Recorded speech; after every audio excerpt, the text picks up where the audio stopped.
مفتی طارق مسعود special. اچھا، میں نے آج بیان جو کیا ہے، ایک جو کہ نا اللہ روزہ کی ہمیں توفیق دیتا ہے، اس پہ اللہ کا شکر ادا کرنا چاہیے۔ بہت سے لوگ یہ شکایتیں کر رہے ہوتے ہیں کہ رمضان کی راتوں میں لڑکے کرکٹ بہت کھیلتے ہیں، اور میں بھی کل آ رہا تھا، پوری رات کرکٹ کھیلتے رہتے ہیں ادھر گلی محلوں میں۔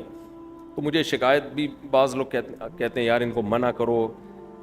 دیکھو، مجھے خوشی اس بات کی ہوتی ہے کہ یہ جو لڑکے رات کو لونڈے لپاڑے کرکٹ کھیل رہے ہیں نا، یہ رات کو کھیلنا اس کی علامت ہے کہ دن میں روزہ رکھ رہے ہیں، ورنہ دن میں کھیل رہے ہوتے ہیں نا۔ نہیں آ رہی بات سمجھ میں؟ تو یہ بیچارے لونڈے لپاڑے اگر دن میں روزہ رکھ رہے ہیں، ٹین ایجز لڑکے، تو اس روزے پہ خوشی مناؤ۔ ان کے کرکٹ پہ کیوں آپ کو غم ہو رہا ہے؟ کچھ چرس تو نہیں پی رہے نا پوری رات بیٹھ کے؟ مجھے تو یہ دیکھ کے خوشی ہوتی ہے کہ یار کرکٹ کی ٹھڑک بھی انہوں نے نہیں پوری کرنی ہے، لیکن اللہ کا یہ فضل ہے کہ یہ کرکٹ ان کو روزے قضا نہیں کروا رہا ان سے۔ ورنہ جو کرکٹ کے شوقین ہوتے ہیں وہ کہتے ہیں یار ہم نے چونکہ دن میں کرکٹ کھیلنا ہے تو ہم سے روزہ نہیں رکھا جا رہا۔ ان لڑکوں نے کیا کیا یار، کرکٹ تو کھیلنا ہی ہے، تو اب رمضان میں دن میں روزہ رکھنا ہے تو کرکٹ کب کھیل لو؟ رات کو کھیل لو۔ تو اس پہ میرا خیال ہے خوش ہونے کا یہ موقع ہے۔ کیا خیال ہے؟ اور دوسری بات یہ کہ پب جی تو نہیں کھیل رہے ہیں نا، اسنوکر سے، ڈبو سے، تاش سے، یہ جو فضول قسم کے گیم ہیں ان سے تو پھر بھی 1000 گنا بہتر ہے۔ کچھ بھاگم دوڑی ہو جاتی ہے، کچھ ہل لیتے ہیں۔ بہتر تو یہ ہے کہ رمضان کی راتوں میں عبادت کر لیں آپ، اچھی بات تو یہ ہے، لیکن ظاہر ہے اتنے نیک لوگ مارکیٹ سے کیا چل رہے ہیں؟ شارٹ چل۔ ابھی تو یہ شکر ادا کرو چرس نہیں پی رہے، آئس نہیں پی رہے، اور بھی پتہ نہیں کیا کیا چیزیں آ گئی ہیں، مین پوری ہے اور پتہ نہیں بہت کچھ آ گیا، وہ نہیں کر رہے۔ تو اس لیے تھوڑا سا پازیٹیو سوچ لینا چاہیے۔ میں واقعی خوش، میں کل رات کو آ رہا تھا تو میں نے دیکھا گلی محلے میں کراچی میں نا پوری رات کرکٹ چل رہا ہوتا۔ مجھے خوشی اس بات، میں نے لڑکوں سے کہا، میں نے کہا یار یہ اس کی علامت ہے روزے دار ہے۔ یہ کیا ہے؟ یہ رات کو اس لیے کھیل رہے ہیں کہ دن میں روزہ رکھ کے نہیں کھیل سکتے ہم۔ تو اس زمانے میں یہ لونڈے لپاڑے یہ ہوتے تو لونڈے لپاڑے ٹائپ کے ہیں نا، کوئی ذمہ داری ہے نہیں، نہ بیوی ہے نہ بچے ہیں نہ کوئی پڑھائی۔ کراچی میں الحمدللہ پڑھائی کی فکر تو کسی کو ہوتی نہیں ہے ذرا سی بھی۔ تو کراچی میں جو پڑھ کے پاس ہو رہا ہے وہ دنیا کا سب سے بڑا بیوقوف ہے۔ کرکٹ جو ہے نا، بہتر تو یہی ہے کہ بھائی چلو کھیل بھی رہے ہو تو تھوڑا سا حصہ عبادت کے لیے رات کو نکال۔ ان نوجوان لڑکوں سے میں کہتا ہوں آپ جو کرکٹ کھیل رہے ہو، سحری کے وقت میں 2-4 رکعتیں تہجد کی پڑھ لو۔ اٹھے ہوئے ہی ہوتے ہو نا، تو 2-4 رکعتیں پڑھنے میں کیا جا رہا ہے؟ اتنی فضیلت ہے رات کے آخری حصے میں تہجد کی، اتنی فضیلت ہے۔ تو ہم آپ کو کرکٹ سے منع نہیں کر رہے، ہم کہہ رہے ہیں بھائی 2-4 رکعتیں کچھ اللہ اللہ بھی آخری وقت میں بولو کر لو، ٹھیک ہے؟ کھیل لیا آپ نے۔ مجھے تو خوشی ہوتی ہے پب جی نہیں کھیل رہے، چرس نہیں پی رہے، یار کوئی ہلا گلا کرنے، اور ویسے بھی تھوڑا ایکٹیویٹیز، یہ بھاگیں گے دوڑیں گے تو دماغ فریش ہوگا نا، کوئی ٹینشن دیں گے یہ، تو یہ خوشی کی بات ہے۔ دوسرا کام، کرکٹ میں جوا نہ لگاؤ۔ جوا کیا مطلب؟ 2 ٹیمیں پیسہ لگاتی ہیں، جو جیتتی ہے وہ سارا پیسہ لے جاتی ہے، تو یہ حرام ہے، ناجائز ہے۔ دیکھو ہم نے بھی کرکٹ کھیلا ہے۔ اچھا یہ کرکٹ نا اردو میں مذکر لفظ ہے، مؤنث نہیں ہے۔ کرکٹ کھیلی نہیں جاتی، کھیلا جاتا ہے۔ پنجاب میں چونکہ ان کی مادری زبان اردو نہیں ہے، تو پنجاب میں بہت سے اردو کے مذکر الفاظ مؤنث بن گئے ہیں۔ اب چونکہ پنجاب کی آبادی بھی زیادہ ہے تو بہت سے اردو میں جو الفاظ مذکر تھے وہ پنجاب میں جا کے کیا بن گئے ہیں؟ مؤنث۔ تو انہی میں کرکٹ بھی وہ پہلے کھیلا جاتا تھا، اب کھیلی جاتی ہے، ہاکی کھیلا جاتا تھا، کھیلی جاتی ہے، گیم کھیلا جاتا تھا، اب کھیلی جاتی ہے۔ تو خیر یہ بھی کوئی بری بات نہیں ہے اگر انہوں نے اس زبان کو چینج کر دیا، زبانیں اپنے زمانے کے حساب سے چینج ہوتی ہیں، تو کوئی کھیلی بھی جاتی ہے بول رہا ہے تو کوئی اتنا بڑا مسئلہ نہیں ہے۔ میں صرف یہ کریکشن اس لیے کر رہا ہوں کہ مجھ پہ کوئی اعتراض نہ کرے کہ مفتی صاحب اردو غلط بول رہے ہیں، سمجھ رہے ہیں نا؟ تو صحیح اردو میں جو پرانی اردو ہے اس میں کھیلا جاتا تھا، تو ہم کھیلا ہی کا لفظ استعمال کرتے تھے، تو اب کوئی کھیلی جا رہا ہے بول رہا ہے تو بھی کوئی غلط نہیں ہے۔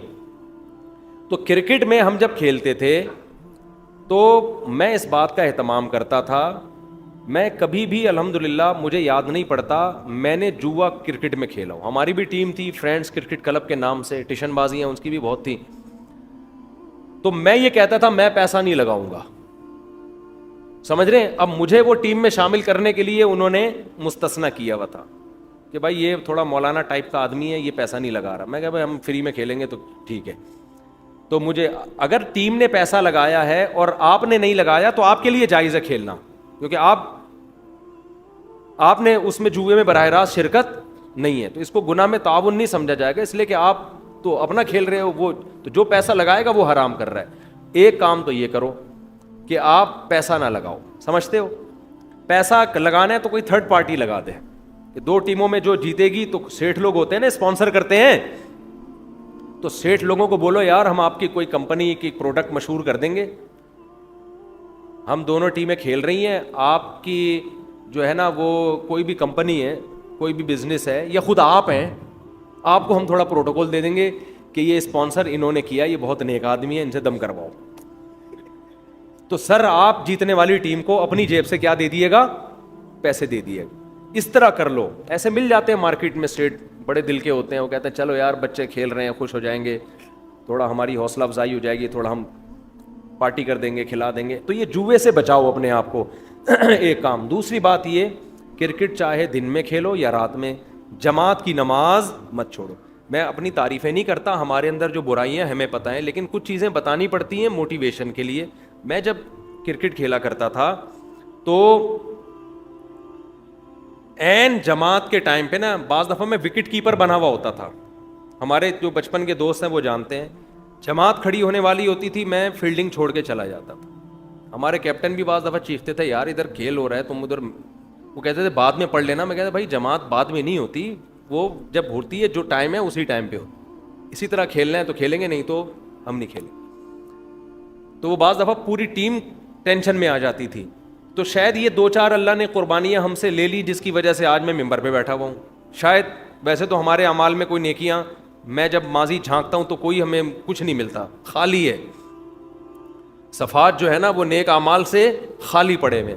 تو یہ 2-4, کیونکہ ایسے موقع پہ یہ قربانی دینا تھوڑا مشکل کام ہوتا ہے کہ میچ چل رہا ہو گرما گرم, اور آپ وکٹ کیپر ہوں یا آپ فیلڈنگ کر رہے ہوں یا آپ بیٹنگ کر رہے ہوں, اور آپ بالر کو روک دیں کہ بھائی اقامت ہو رہی ہے, جماعت کھڑی ہو رہی ہے, میں نماز پڑھ کے آ رہا ہوں. تو اس وقت یہ بڑا مجھے بھی مشکل لگ رہا ہوتا تھا, پوری ٹیم میری وجہ سے ٹینشن میں آتی تھی, لیکن میں کہتا تھا بھائی نماز کا ٹائم ہے, وہ میچ پہلے ہے, ٹھیک ہے نا, وہ آخرت میں حساب دیں.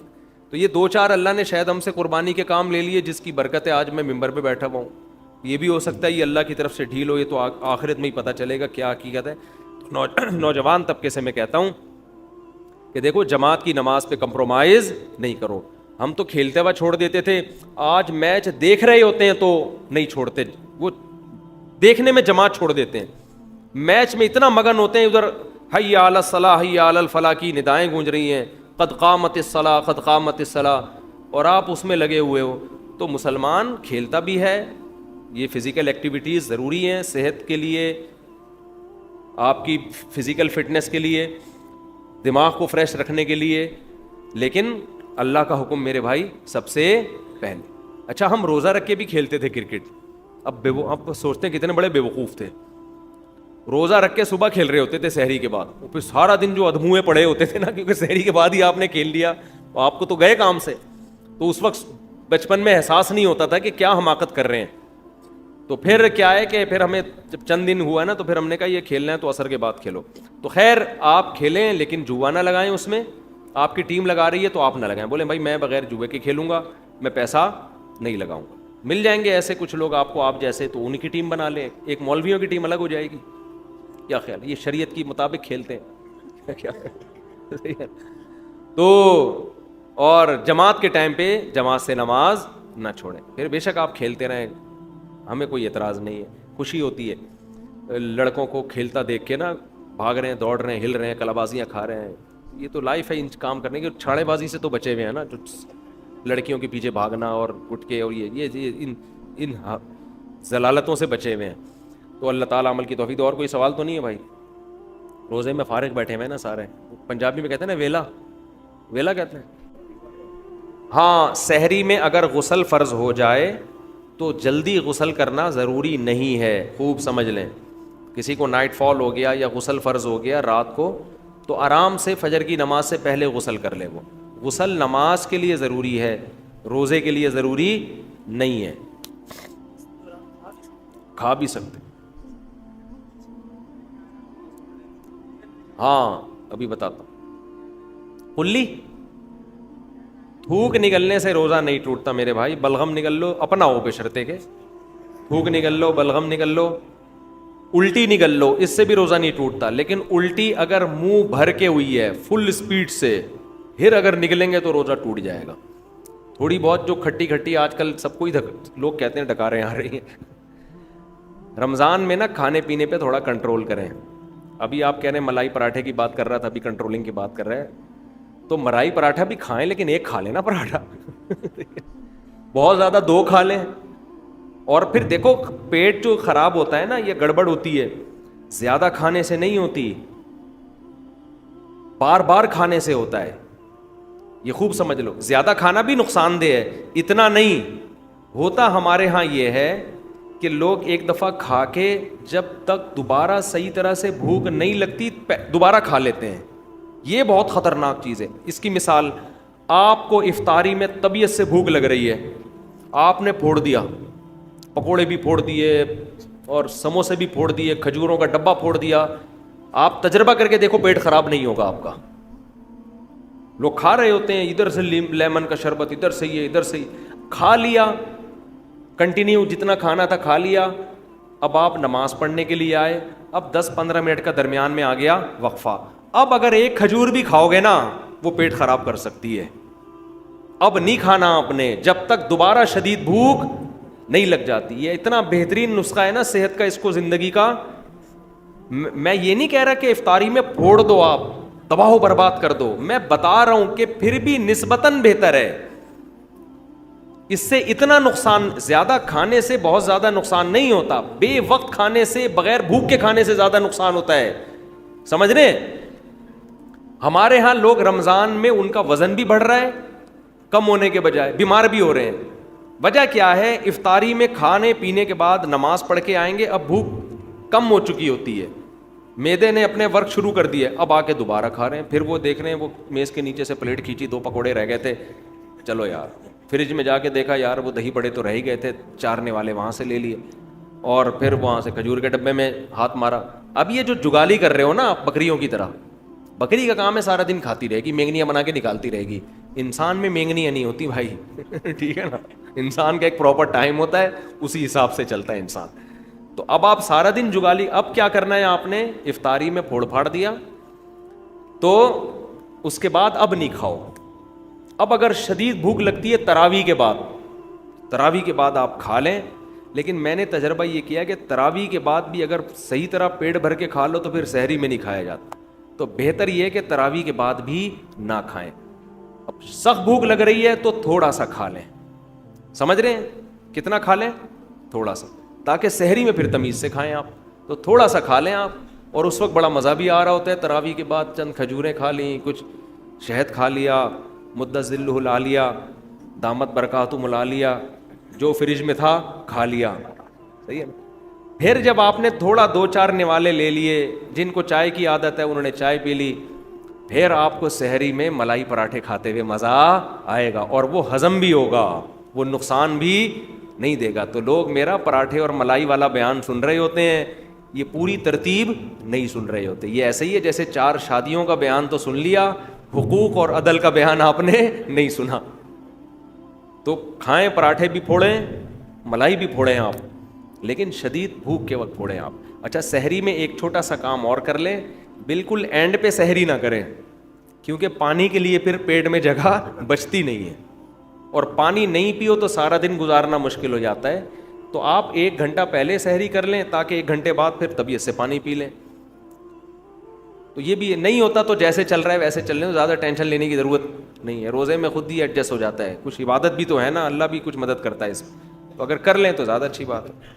جی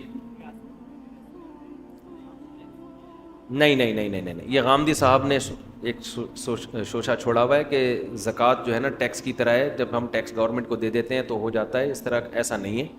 زکوٰۃ ایک عبادت ہے, ٹیکس عبادت نہیں ہے. زکوٰۃ عبادت ہے, تبھی زکوٰۃ میں نیت ضروری ہے. اگر آپ نے بغیر نیت کے زکوٰۃ دے دی تو وہ زکوٰۃ نہیں ہوگی آپ کے. نیت ضروری ہے اس میں نہیں. اور گورنمنٹ کو جب آپ دیں گے تو آج کل تو گورنمنٹ اس کو صحیح جگہ پہ خرچ, گورنمنٹ ٹیکس صحیح نہیں خرچ کر رہی, زکوٰۃ کہاں سے صحیح خرچ کرے گی؟ مجھے خود ایک بڑے عالم نے 15-20 سال پرانی بات ہے انہوں نے بتایا ان کے ہمارے وزیر خزانہ سے تعلقات تھے, میں نام لے لوں گا اس وزیر خزانہ کا. انہوں نے کہا کہ وزیر خزانہ نے مجھے خود بتایا کہ میں نے کروڑوں روپے زکوٰۃ کے کھائے ہیں خود. تو کیسے گورنمنٹ پر آپ زکوٰۃوں پہ اعتماد کر سکتے ہو؟ زکوٰۃ خود سے جا کے دیا. ہاں اسلامی ریاست کو یہ حق ہے کہ وہ لوگوں سے زکوٰۃ لے کے غریبوں میں ڈیوائڈ کر دے, لیکن آج کل ایسا نہیں ہے, کرپشن بہت ہے. جی بینک میں زکوٰۃ کٹتی ہے, کیا کروں میں؟ زکوٰۃ تو فتویٰ یہی ہے کہ ادا ہو جائے گی, لیکن یہ احتیاط کے خلاف ہے, بینک میں زکوٰۃ نہ کٹنے دیں. غربت کا کیا کرائیٹیریا ہے جس کو زکوٰۃ دی جا سکتی ہے؟ دیکھو جس آدمی کے پاس سونا ہے, چاندی ہے, کیش اماؤنٹ تقریباً 70,000 کا پڑا ہوا ہے, 52.5 تولہ چاندی کی قیمت کیا چل رہی ہے مجھے معلوم اس وقت نہیں ہے, 80,000 88, ہاں تو 52.5 تولہ چاندی 88, تو 88,000 کا کیش اماؤنٹ ہے, اس کو نہیں دے سکتے. کوئی پراپرٹی ایسی ہے جو استعمال میں ہی نہیں آ رہی, اس کو نہیں دے سکتے. ہاں ذاتی مکان استعمال کا, ذاتی چیزیں استعمال کی, اس سے کوئی فرق نہیں پڑتا. تو جس کے پاس اتنی پراپرٹی ہو یا اتنا پیسہ ہو نا 88,000 کے بقدر, تو پھر اس کو زکوٰۃ دینا جائز نہیں. اب آپ تحقیق کیسے کریں گے؟ تو سرسری سی تحقیق کر لیں. کوئی زکوٰۃ دینا چاہتے ہیں اس سے باتوں بات میں پوچھ لیں تمہارے پاس سونا وونا تو نہیں رکھا ہوا, کوئی پراپرٹی تو نہیں ہے, پتہ چل جاتا ہے. 100% یقین تو ہو نہیں سکتا, تو ایک اندازہ ہو جائے تو اس کو زکوٰۃ دے دیں, بس اللہ قبول کر لے گا انشاءاللہ. اگر نماز میں سجدے میں تسبیح پڑھتے ہوئے جلدی سے اٹھ گئے اور اٹھنے کے بعد احساس ہوا کہ تسبیح کے کلمات مکمل تلفظ کے ساتھ ادا نہیں ہوئے, یا شک و شبہ ہو جائے تو سجدہ ہو گیا کہ نہیں ہو گیا سجدہ, دوبارہ سجدہ جائز نہیں ہے کیونکہ پھر ڈبل سجدہ ہو جائے گا. 2 سجدے کے بعد تیسرا کیا تو نماز جائز نہیں ہوگی, واضح لوٹانی پڑے گی. اگر رمضان میں روزے کی حالت میں اس طرح کا مسئلہ پیش آئے یا کوئی بھی مسئلہ ہو جائے جس سے نماز توڑ کر دوبارہ پڑھنی پڑے اور یقین ہو کہ دوبارہ نماز شروع کی تو مغرب کا وقت داخل ہونے کے کچھ دیر بعد مکمل ہوگی, عصر کی نماز بہرحال پڑھنا پڑے گی چاہے مغرب کا وقت داخل ہو جائے. آپ نے مسئلہ پوچھا تھا اگر نماز کے دوران وضو ٹوٹ جائے, اگر نماز کے دوران کسی کی ہوا خارج ہو گئی یا جو عام طور پہ جس طرح سے وضو مختلف طریقوں سے ٹوٹتا ہے ایسے ٹوٹ گیا, شریعت میں یہ جائز ہے کہ وہیں سے فوراً جائیں وضو کر کے, جہاں سے چھوڑی تھی وہیں سے شروع کر دیں. لیکن اس کی شرطیں بہت ہیں کہ درمیان میں کسی سے بات نہ کرے, 1 سیکنڈ کے لیے بھی نہ رکے, وضو بھی پراپر مکمل کرے. تو وہ شرطوں کی لوگوں سے اکثر خلاف ورزی ہوتی ہے, اس لیے بہتر یہی ہے کہ دوبارہ وضو کر کے دوبارہ سے شروع کر دیں. سمجھ لو, تو اتنے ٹینشن کی تکلف کی ضرورت کیا ہے؟ آپ کیا پوچھ رہے ہیں بھائی؟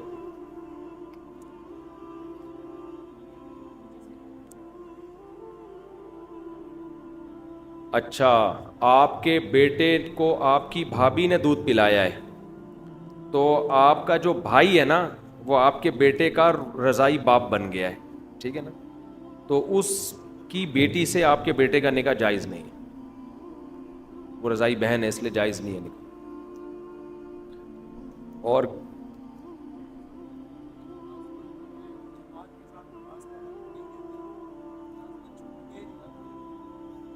اگر قریب میں مسجد موجود ہے تو جماعت سے نماز واجب ہے. ملازمت میں اگر اجازت نہیں دیتے تو اصل حکم تو یہی ہے کہ چھوڑ دی جائے ایسی ملازمت. لیکن اب اس کے حالات کیا ہیں, گھر میں فاقے پڑنے کا اندیشہ ہے تو پھر مجبوری میں کر لے ملازمت اور اللہ سے توبہ استغفار کرے اور دوسری ملازمت تلاش کرے, ٹھیک ہے نا. وہ ہر آدمی کے حالات ایک جیسے نہیں ہوتے نا. چندے کے پیسے, چندے کے پیسوں میں صدقہ ہاں ڈال سکتے, مسجد میں ڈال سکتے. شریعت میں چیزوں کو بیچنے کا پروفٹ ریشو کیا ہے؟ شریعت نے کوئی تعداد متعین نہیں کی ہے, لیکن دھوکہ نہ دیں. آپ کی چیز ہے, جتنا مرضی پروفٹ لیں اس میں دھوکہ نہ ہو, اور لوگوں کی مجبوری سے ناجائز فائدہ نہ اٹھایا جائے. کھانے پینے کی چیز ہے, قحط پڑا ہوا ہے, چیزیں مارکیٹ میں مل نہیں رہی, آپ نے سونے کے بھاؤ میں چینی رکھی ہوئی ہے, چینی سونے کے بھاؤ میں. آپ کو پتہ ہے کراچی میں ایک دفعہ چینی اتنی مہنگی ہو گئی تھی کہ بچپن میں ایک ڈرامہ آتا تھا 50-50, چینی اتنی مہنگی ہو گئی تھی کہ ایک ڈاکو گیا, اس میں دکھایا ایک ڈاکو کیپ پہن کے کالا چشمہ لگا کے ہوٹل پہ چائے پی رہا ہے. آج کل وہ نا کلپ پرانے آ رہے ہیں یوٹیوب پہ تو یاد آ جاتے ہیں پرانے. ڈاکو گیا نا, چائے پی رہا ہے, اس نے پھیکی چائے دے دی, چینی مارکیٹ سے شارٹ چل رہی تھی. تو بڑا دکھایا, ڈاکو کو غصہ آیا نا, ایسے ایکشن میں نہیں جیسے دکان لوٹنے جا رہا ہے, اور ریسیپشن پہ جا کے اس نے بندوق رکھی. وہ بیچارہ کانپتا ہوا ہوٹل کا مالک, پیسوں کی گڈیاں لا کے اس نے سامنے رکھ دی. ڈاکو نے پھر بندوق کو ہلایا, ٹھیک ہے نا, پھر وہ گیا چینی کے ایک چمچ لے کر آیا اور چائے میں گھولی. یعنی اس میں یہ میسج دیا تھا کہ بھائی چینی مارکیٹ سے کیا ہے. تو کبھی ایسی کنڈیشن ہو جائے پھر آپ قیمتیں بڑھا کے بیچ رہے ہو, لوگوں کو نقصان پہنچا رہے ہو, تو پھر جتنا جائز ہے. نارملی تو جتنا چاہے کمیشن لو. جی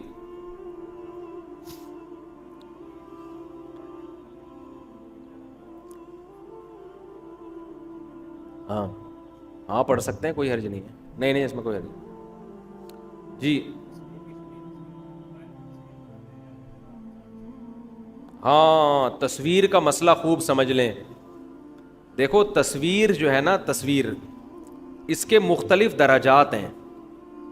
کچھ تصویریں ایسی ہیں جن پر پوری امت کا اتفاق ہے کہ یہ بالکل حرام در حرام اور کبیرہ گناہ. کچھ اس سے کم درجے کی, کچھ اس سے کم درجے کی. اس کی میں مثال دیتا ہوں. جیسے سطر ڈھانپنا فرض ہے, یہ تو سب کو پتہ ہے نا, لیکن سطر کے مختلف درجات ہیں. شرمگاہ ہے, یہ سب کے نزدیک چھپانا کیا ہے, فرض ہے. اگر کوئی شرمگاہ کھول لے تو یہ تو کبیرہ گناہ کا مرتکب ہوگا. لیکن اگر کوئی رانے کھول لیتا ہے لوگوں کے سامنے, چڈی پہن کے گھوم رہا ہے, تو یہ بھی سب کے نزدیک حرام ہے. لیکن حرام ہونے میں درجہ بہرحال, ایک بغیر چڈی کے گھوم رہا ہے اور ایک کم از کم چڈی پہن کے گھوم رہا ہے, تو دونوں کو ایک جیسا گناہ تھوڑی ملے گا نا. فرق ہو گیا کہ نہیں ہو گیا. تیسرا درجہ ہے, ایک آدمی نیکر بھی پہنا ہوا ہے گھٹنوں تک, لیکن گھٹنے کھول کے گھوم رہا ہے, وہ یہ بھی گناہ ہے. لیکن اس کا گناہ کیا ہے, کم, کیونکہ اس میں فقہا میں اختلاف ہے. امام ابو حنیفہ کے نزدیک گھٹنا سطر میں داخل ہے, امام شافعی کے نزدیک گھٹنا سطر میں داخل نہیں ہے. تو اب چونکہ اختلاف آ گیا فقہا کا, تو گناہ کی نوعیت کیا ہو گئی, بڑھ گئی یا کم ہو گئی, کم ہو گئی نا.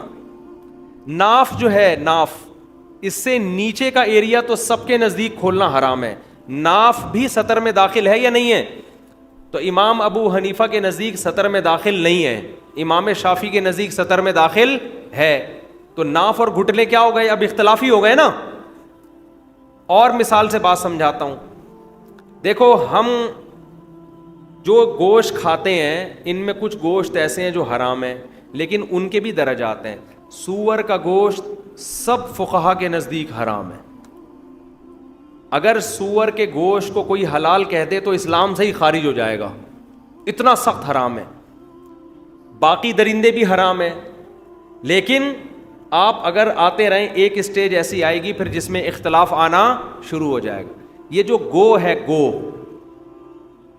نواز گو والا گو نہیں, یہ جو جنگل میں گو ایک بڑی چھپکلی ہوتی ہے, یہ حنبلی علماء اور امام شافعی کے نزدیک جائز ہے, امام ابو حنیفہ کے نزدیک یہ جائز نہیں ہے. تو اب گو اگر کوئی کھاتا ہے تو اس پہ سور والا حکم نہیں لگا. ہم تو منع کریں گے, دلائل کیا ہیں یہ ایک الگ بحث ہے, لیکن کھائے گا تو ہم اس پہ وہ فتویٰ نہیں لگائیں گے جو کس پہ لگا رہے ہیں, جو کتے بلی کھانے والوں پہ فتویٰ لگا رہے ہیں. اسی طرح سمندر کی امام ابو حنیفہ کے نزدیک صرف مچھلی حلال ہے, مچھلی کے علاوہ کوئی بھی چیز سمندر کی امام ابو حنیفہ کے نزدیک جائز نہیں ہے. اس کے دلائل کیا ہیں وہ میں کلپ ریکارڈ کروا چکا ہوں. لیکن امام شافعی کے ہاں کیکڑا بھی حلال ہے, جھینگا بھی حلال ہے. تو ہم تو منع کریں گے, ہم کہتے ہیں بھائی ایک فقہ کو فالو کرو, اعتراض دوسرے پہ نہیں کرو. تو ہم تو منع کریں گے بھائی کیکڑا مت کھاؤ, کیونکہ صحابہ میں تابعین میں کسی سے بھی سمندر کی مچھلی کے علاوہ کچھ بھی کھانا ثابت نہیں ہے. ہم کہتے ہیں اگر حلال ہوتا تو صحابہ میں کسی ایک سے تو ثابت ہوتا نا کہ کیکڑا کھایا یا کچھ اور کھایا, تو ان مچھلی ثابت ہے. لیکن چونکہ بہرحال ایک بہت بڑے مجتہد ہیں امام شافعی, امام احمد بن حنبل, وہ کہتے ہیں جائز ہے. تو اب کیکڑا کھانے والے پہ ہم اگر ناک منہ بنائیں گے, ہم کہیں گے ناجائز ہے, تو اس کو وہ درجہ نہیں دیں گے جو کتے بلی کھانے والوں کو دے رہے ہیں. میں جھینگا نہیں کھاتا, منع کرتا ہوں لوگوں کو, لیکن میرے سامنے کوئی بیٹھ کے کھا رہا ہو تو میں برتن چھینتا نہیں ہوں اس کے آگے سے, فتوے نہیں لگاتا کہ بھائی اب اختلاف پیدا ہو گیا تو مسئلہ کیا ہو گیا ہے, اب وہ سختی نہیں رہی ہے. تو تصویر کا بھی مسئلہ اس طرح سمجھیں تصویر کا ایک درجہ وہ ہے جو تمام فقہا کے نزدیک کبیرہ گناہ اور حرام ہے، وہ ہے مجسمے سازی. سمجھ رہے ہیں وہ کیا ہے؟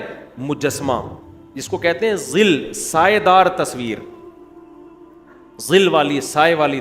جیسے آپ نے یہ بوتیک وغیرہ میں دیکھا ہے نا، انسانوں کے مجسمے ہوتے ہیں جن کا چہرہ واضح ہو، تو یہ کبیرہ گناہ ہے. اس لیے میں ان دکان والوں سے کہتا ہوں یار بغیر چہرے کے مجسمے کھڑے کر دو نا، چہرہ نہ بناؤ. تصویر میں اصل میں چہرہ ہے، تو یہ سب سے حرام ہے، اس پر بڑی شدید وعیدیں ہیں. آپ نے اگر بزنس کرنا ہے، مجسمہ کھڑا کرنا ہے، اس کے چہرے کے نقوش کو واضح نہ کریں. ویسے بھی چہرہ دکھا کے کرنا کیا ہے؟ آپ نے کچھ بھی لا کے رکھ دیں اس کے کھوپڑی کے اوپر، سمجھتے ہو؟ تو یہ سب سے زیادہ کیا ہے؟ حرام ہے. البتہ اس میں بچیوں کے کھیلنے کے لیے جو گڑیا ہوتی ہے وہ بھی ہے تو مجسمہ، لیکن اس میں فقہا کا اختلاف ہے. بعض فقہا کہتے ہیں کہ بچی کے لیے گڑیا سے کھیلنا جائز ہے، امام ابو حنیفہ کے نزدیک وہ بھی جائز نہیں ہے. سمجھتے ہو؟ اب اگر کوئی بچی کے لیے گڑیا خرید کے لائے گا تو ہم اس کو ناجائز کہیں گے، لیکن اس پہ وہ فتویٰ نہیں لگائیں گے جو ایک آدمی نے اپنی شاپ پہ مجسمے رکھے ہوئے ہیں. کیونکہ بچی کی گڑیا میں کیا ہو گیا؟ اختلاف ہو گیا نا. میری بچی کے پاس بھی گڑیا ہے، لیکن ہم نے کیا کیا؟ اس گڑیا کے منہ پہ کپڑا لپیٹ دیا اس کو نا، وہ تاکہ تصویر اس کی غائب ہو جائے. تو وہ بچوں کو تھوڑی، اس سے وہ بچے پھر بھی بچیوں کو گڑیا سے بڑی دلچسپی ہوتی ہے. تو اس میں ہم نے گڑیا خریدی اور دکان والے کو میں نے بتا دیا کہ میں گڑیا تو خرید رہا ہوں لیکن اس کا منہ میں چھپا دوں گا، کہیں وہ ایسا نہ ہو کہ وہ بولے کہ ادھر بیان تو کہتے ہیں تصویر حرام ہے، ادھر بچوں کے لیے گڑیاں خرید رہے ہیں. اس کو میں نے بتا دیا، وہ پروپیگنڈے کا دور ہے نا. تو اس کے منہ پہ ہم نے وہ کپڑا چڑھا دیا، اس کا منہ مارکیٹ سے کیا ہو گیا، بچی اسی کو لے کے گھوم رہی ہوتی ہے. بچیاں تو بڑی پیاری ہوتی ہیں چھوٹی، اس کو کھلا رہی ہیں، پلا رہی ہیں. بچیاں گھر کی رونق ہوتی ہیں. خیر، تو اب کیا ہے؟ لیکن اگر کوئی ویسے بھی گڑیا رکھ لیتا ہے تو اس پہ وہ فتویٰ بہرحال نہیں لگایا جائے گا. تو پہلا درجہ تصویر کا کیا ہو گیا؟ بت بنانا یا یہ مجسمے بنانا. دوسرا درجہ ہے ہاتھ سے دیوار پہ یا کاغذ پہ یا کپڑے پہ جاندار کے چہرے کی تصویر بنانا ہاتھ سے. سمجھ رہے ہیں؟ بعض فقہا اس کے جواز کے قائل ہیں، لیکن جمہور فقہا اس کو بھی کیا کہتے ہیں؟ حرام. اور حرام ہونے کے دلائل بہت واضح ہیں. بخاری مسلم کی واضح احادیث ہیں کہ جس نے تصویر بنائی، من اشد الناس عذابا یوم القیامہ، قیامت کے دن سخت ترین عذاب ہوگا اس کو. اور اللہ کہے گا اس میں جان بھی ڈالو، جو تم نے بنایا ہے نا، اس کو انسان بناؤ. تو اپنے ہاتھ سے پینٹنگ کر کے جانور کے چہرے کی تصویر یا انسان کے چہرے کی تصویر بنانا بھی گناہ کبیرہ ہے. اگرچہ بعض فقہا کے ہاں گنجائش ہے، لیکن صحیح قول کیا ہے کہ اس کی اسلام میں گنجائش نہیں، کیونکہ بہت واضح احادیث ہیں. سمجھتے ہو؟ تیسرا درجہ ہے ہاتھ سے تصویر نہ بنائیں آپ، بلکہ کیمرے سے پکچر لیں. کیا لیں؟ کیمرے سے. اور وہ ڈیجیٹل فارم میں نہیں ہو بلکہ وہ البم میں ہو. بات آ رہی ہے سمجھ میں؟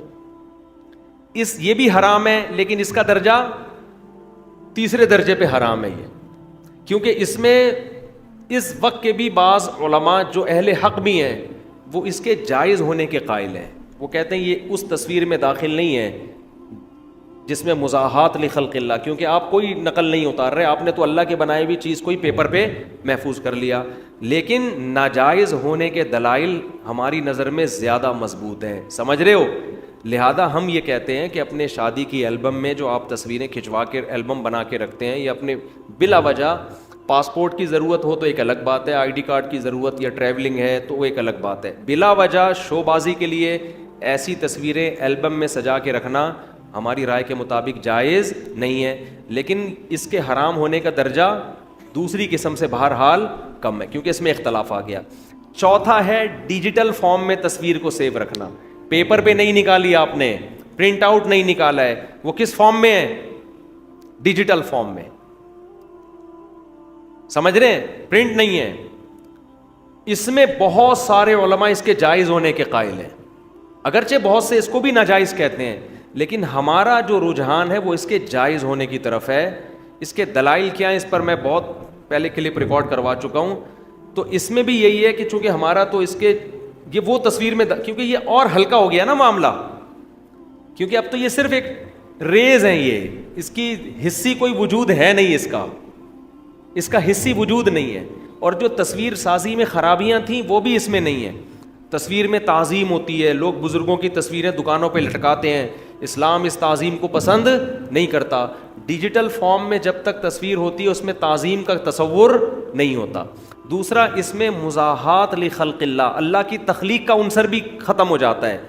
اس لیے کہ لوگ جب ٹی وی کی اسکرین یا کمپیوٹر کی اسکرین پر پکچر دیکھتے ہیں تو کبھی یہ نہیں کہتے کہ فلاں کی تصویر ہے, بلکہ کہتے ہیں فلاں آیا ہوا ہے ٹی وی میں بیان دینے کے لیے, فلاں کا بیان میں نے سنا ہے. تو اس میں اللہ کی تخلیق کی مشابہت بھی کیا ہے, ہماری رائے میں کم ہے. تو یہ اور کم ہو گیا معاملہ اس.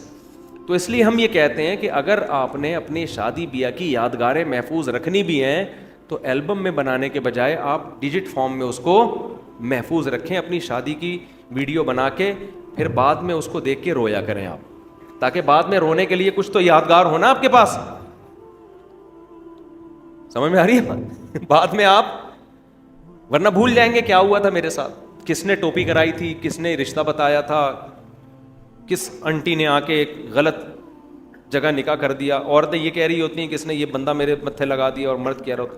تو یہ آپ کی ایک یاد, اگر کرنا ہے بہتر تو یہ کہ یہ بھی نہ کرو یار, کیا کرنا ہے, لیکن اگر رکھنی ہے تو پھر ڈیجیٹل فارم میں یہ درجہ کیا ہو جاتا ہے کم. لیکن اس میں بھی بے حیائی والی تصویریں تو وہ تو بے حیائی کی وجہ سے حرام ہی رہیں گی, سمجھتے ہو. اور اس سے بھی آخری درجہ لائیو پروگرام, آپ ڈیجٹ فارم میں سیو نہیں کر رہے بلکہ لائیو دکھا رہے ہیں, یہ اور کم ہو جاتا ہے.